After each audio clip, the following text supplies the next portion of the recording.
All you'll need is a Phillips screwdriver. Make sure you eliminate and turn off all power to the oven before we do anything. We'll need to get access to the back of the oven. If you have a built-in oven, it will likely be held in with screws on either side. If it's freestanding, simply slide it out. To gain access to the back, unscrew the back panel. The screw placements will likely differ depending on your oven model.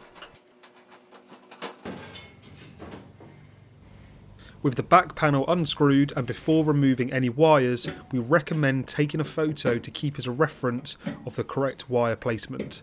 Then simply pull the connectors off. Remove any shelves and unscrew the screws holding the grill element in place.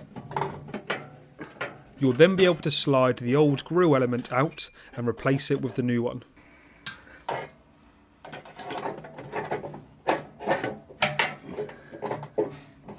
Refit the screws to secure the element and then head round to the back of the oven again.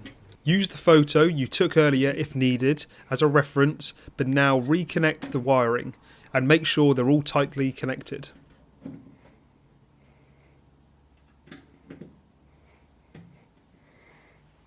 Now rescrew the back panel on and that's it. Your grill element has been replaced and you're all set to go.